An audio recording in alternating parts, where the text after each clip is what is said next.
Hello and welcome. My name is Virend Somers and I'm a cardiologist at the Mayo Clinic in Rochester, Minnesota. And I'm going to be talking today about sleep apnea and heart disease. So what is sleep apnea? There's really two kinds of sleep apnea. There's an obstructive and a central. For the purposes of today's discussion, we'll stick to obstructive sleep apnea. And this essentially is the kind of apnea that occurs even though people are trying to breathe. So when you're asleep, your postural muscles relax so that you don't act out your dreams, so to speak. Unfortunately, the muscles in the upper airway also relax so that the airway becomes more collapsible. So when people breathe in, when they're asleep, particularly when they're in REM or dream sleep, the airway collapses and obstructs the airflow. This obstruction can persist for anything from 2, 3, 5, even up to 20, 30 seconds. So you can get fairly long periods of cessation of breathing. And when the brain wakes up, the patient doesn't know he or she is waking up. But if we look at the brain waves on what we call the electroencephalogram, we can see the brain waking up, and that's when the obstruction goes away. So one consequence of obstructive sleep apnea, beyond the fact that people don't breathe for prolonged periods and oxygen levels drop in the blood, the other consequence is the fact that they tend to wake up frequently during the night and they have a disturbed sleep, even though they may or may not realize that their sleep is being disturbed. Now, how common is sleep apnea? Well, several studies have suggested that it affects maybe 1 in 4 middle-aged men and 1 in 10 middle-aged women. Now, these studies were done in a Midwest population, although the figures are very comparable even in other regions and even in other countries. Now, what are the risk factors for sleep apnea? Why do people get it? Well, we don't exactly know why they get it, but there certainly seems to be a genetic component. So if your mom and your dad had sleep apnea, chances are that you may have it too. If you're overweight, that's a big risk factor for sleep apnea. There's something about fat, body fat, that tends to potentiate the likelihood of the airway being obstructed during sleep. Other risk factors include being male and being older. As we get older, 40, 45, apnea tends to set in, particularly in men, but it actually is present even in very young children. So in adults, sleep apnea tends to be linked to obesity, but in young children it tends to be linked to tonsillar enlargement. So if your child is having trouble breathing during the night, and seems like he or she is obstructing or has very noisy breathing at night, you may want to get the child checked out for sleep apnea, because there is some evidence that sleep apnea in the early years tends to be linked to poor school performance and other consequences, some of which may be long-term.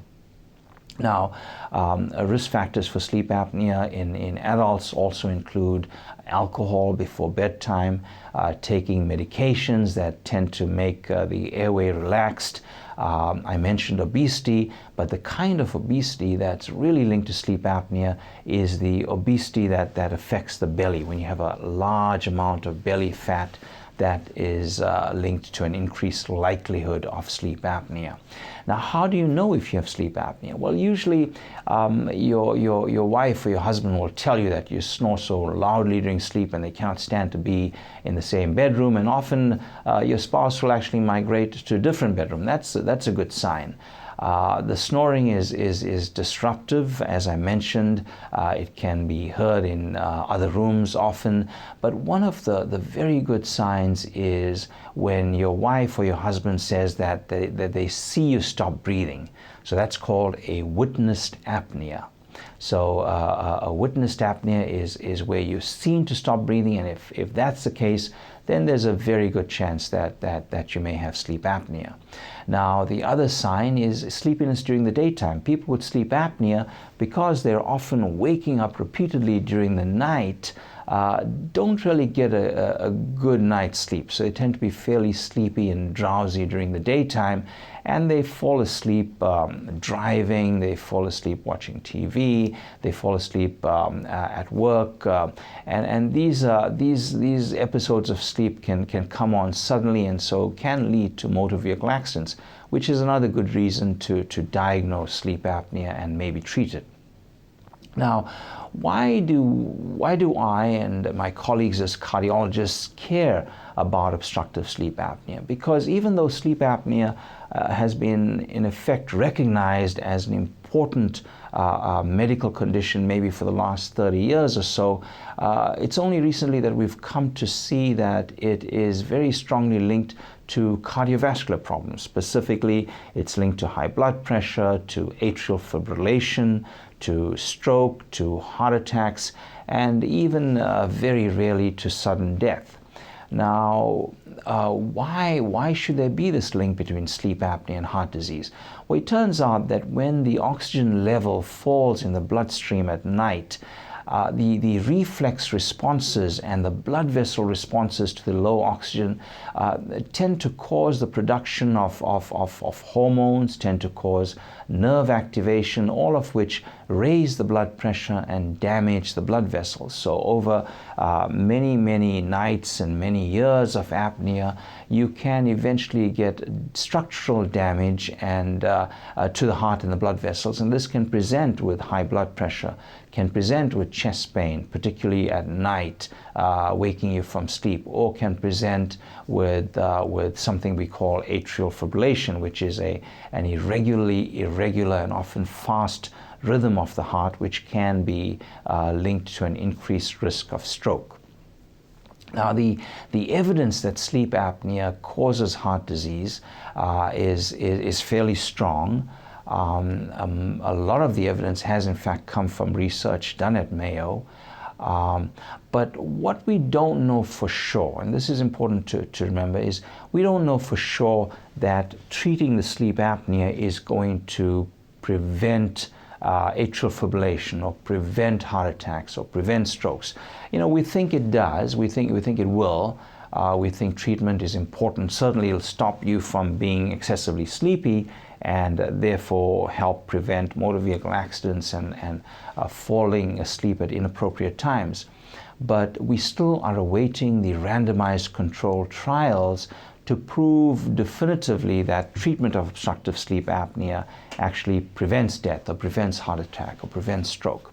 Now, until we have those randomized trials, the evidence that we have available now is strong enough that we feel comfortable telling patients that, look, if you have sleep apnea and you have high blood pressure, we should treat the apnea. If you have sleep apnea, you have atrial fibrillation, if we shock the heart and bring your heart back to a normal rhythm, we really ought to treat the apnea as well. Or if you have a heart attack and that heart attack wakes you from sleep and we find that you have sleep apnea, then it's probably in your best interest to treat the apnea.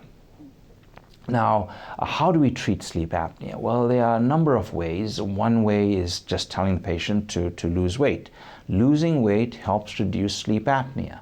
And conversely, gaining weight makes sleep apnea worse. Now, for reasons we don't completely understand, people with sleep apnea tend to have a harder time losing weight. And so this is something that you need to bear in mind, that you need to put an extra effort into increasing your exercise, watching what you eat, because it's going to be a little bit harder for an apneic to lose weight than maybe a non-apneic obese person. Other things we can do to treat apnea is a mandibular device. Now remember, I mentioned that the reason we have obstructive apnea is because we lose muscle tone when we're sleeping and the airway tends to collapse. The other thing that happens is the lower jaw falls backwards. So when we sleep on our backs, the mandible, the lower jaw, the weight of it and the tongue tends to fall backwards into the airway. And that can cause an obstruction to inspiration during sleep. Now, we treat that in two ways. One is by asking patients to sleep on their sides. You can do this by buying a shirt with tennis balls in the back. and those are for sale, that'll stop you from sleeping on your back. So you'll sleep on your side. It may not make your apnea go away completely, but it certainly will make it improve. Now, the mandibular device I mentioned earlier is something that attaches to the upper jaw and also to the lower jaw and holds the lower jaw forward during sleep, so the lower jaw and the tongue do not fall backwards into the airway. If you decide to get a mandibular device, or if your doctor recommends that as an option, it's usually used to treat mild to moderate sleep apnea. And it's important to get someone who is established in the field to fit the device for you. You want something that fits very, very properly over the teeth and the jaw so that you don't have problems with temporomandibular joint issues or with a tooth pain after using it for a couple of nights. So the next step in treating it or treating sleep apnea, especially in people with more severe apnea, is cPAP, or continuous positive airway pressure.